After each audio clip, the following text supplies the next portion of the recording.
Hello everyone, this is Shannon from That's So Po, and today I'm going to be talking about one of the projects I'm doing for 2020, which is to read 12 social justice nonfiction books. I really am interested in the topic of social justice. I love reading about it, but I don't read enough nonfiction about it. So this year I want to make it a project every month to read one social justice nonfiction book and then do a discussion video about it. I think this will help me broaden my reading and actually work through some of the books on my TBR. If you're not familiar with it, social justice is the idea that we should have fairness in terms of the treatment and access to resources for all people. And so it really looks at issues of poverty, of racism, of sexism, of homophobia, of voter rights, of gun violence, of things like the criminal justice system, all these sorts of things that affect people's ability to live a fair and equal life. So I have linked down below a TED Talk, a YouTube video TED Talk, if you're not familiar with the topic, just in case you want to learn a little bit more about it. But the books on this list are things that I've heard great things about and really want to read and educate myself more on. So let me go into my TBR. I have 12 books picked out, one for each month, but I do reserve the right to at any time DNF a book or switch it out for something else if it's not working for me. These books are all on my list, but I have a ton of other ones I want to read too. So I will try to read these 12, but I might end up with a slightly different collection. So the first book on my list is Evicted, Poverty and Profit in the American City by Matthew Desmond.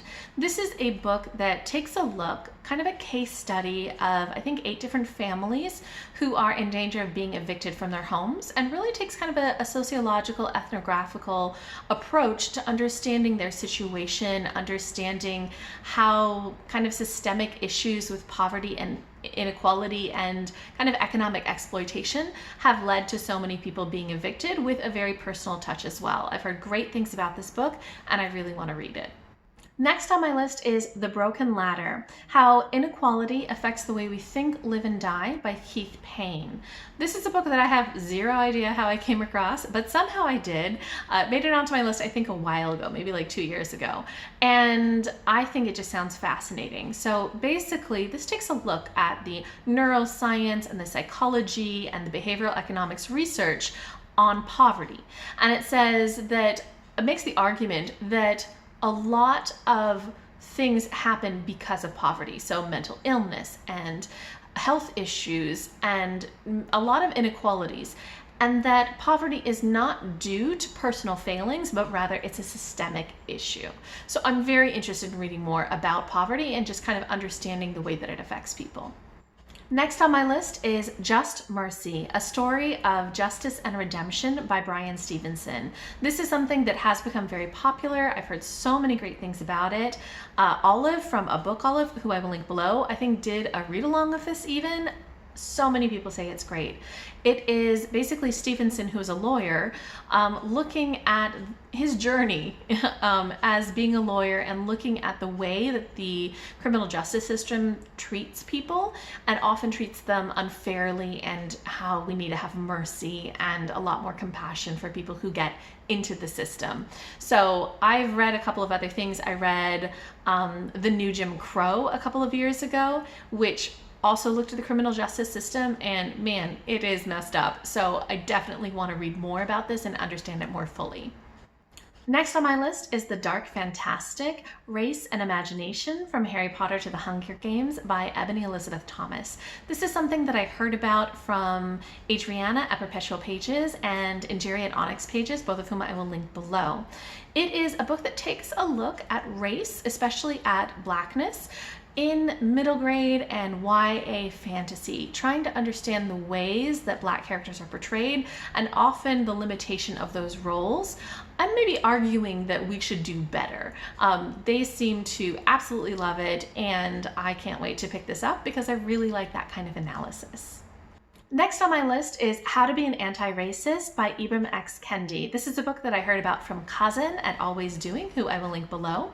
And it takes a look at the way that racism works in the US and about how the opposite of racism is not racism, but rather anti-racism. It's when you actively work to disassemble the racist structures that we have in society. So I expect that this will be a really insightful read and give me a lot of ideas about how to kind of be a better person, how to work more actively against systemic injustice.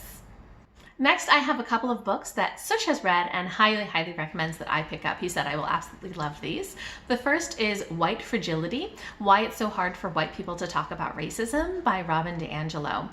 So this is a book that takes a look at the reasons why it's so difficult for white people to have conversations about racial inequality and kind of looks at what ways we can open up that dialogue to be more constructive. So I think this should be a really good book. Next is another such recommendation, which is We Were 8 Years in Power, An American Tragedy by Ta-Nehisi. I loved Between the World and Me by Ta-Nehisi, and I very much have wanted to read this, especially since Sush recommended it so highly. What's really interesting is that this isn't necessarily what you'd think it would be about. Ta-Nehisi was somebody who was involved in the Obama administration. And you think We Were 8 Years in Power, this is about Obama, but actually it is about the parallels between the Obama administration and Reconstruction era US. So if you're not familiar with it, after the Civil War ended, there was a brief Reconstruction era period before kind of the Jim Crow era. And during that time, there were actually a lot of Black Americans who gained political power, who became members of our government. But that ended really quickly. It was 8 years in power, and then a lot of these Jim Crow era type things came into effect. So I think that the whole idea of history repeating itself is so tragic, and I think this book is going to make me so angry, but I really want to read it. Next is one more such recommendation, which is So You Want to Talk About Race by Ijeoma Oluo. So this book is really interesting because I think it's kind of a primer on a lot of race issues in the US. It sounds like it talks about things like Black Lives Matter, about white privilege, about police brutality, about microaggressions, basically all those things that you need to know about to understand what's going on and why race is such an issue in the US. So I'm looking forward to this one. I've heard really great things. Next is a book that I found at my library because my librarians had put it on kind of like a highlight shelf. I think my librarians are awesome, by the way. And it is Unapologetic, a Black, Queer, and Feminist Mandate for Radical Movements by Charlene A. Carruthers. So it sounds like this book is by a political activist who is arguing for more inclusivity and more equality in our political activism. So I think that it sounds really fascinating. Next is another library find that actually I found last year and picked up, started to read, ran out of time, and actually bought a copy for myself because I so wanted to read it, which is Unladylike, A Field Guide to Smashing the Patriarchy and Claiming Your Space by Kristen Conger, Caroline Ervin, and Tyler Fetter. This is an illustrated kind of guidebook, really, to feminism and really intersectional feminism. So a lot of this book focuses on understanding what the terminology is, what the history is, what the movements are. So it's very much an intro to intersectional feminism, and it looks like it's got a lot of humor and a lot of great illustrations. So I cannot wait to pick this up. I'm so excited about it. Next is a book that I heard about from Priscilla at Bookie Charm, who I will link below, which is Invisible Women, Data Bias in a World Designed for Men by Caroline Criado Perez. So this is all about how many systems and structures and technologies we have in this world that are designed based just on what men need. So all of these sorts of things that we design our political systems for, or we design our cars for, where women's needs and their situation is not taken into consideration, and so it works for men but not for women. So I am really interested in reading about this and kind of getting some more details about that.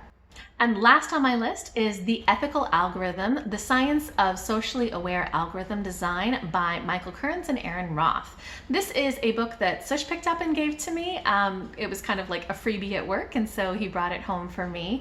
It looks like it's going to be really interesting, though, talking a lot about the way that we can move forward to design our algorithms and our AI to work in a much more ethical way that respects issues of privacy as well as accounts for this kind of social injustice in the bias in our data.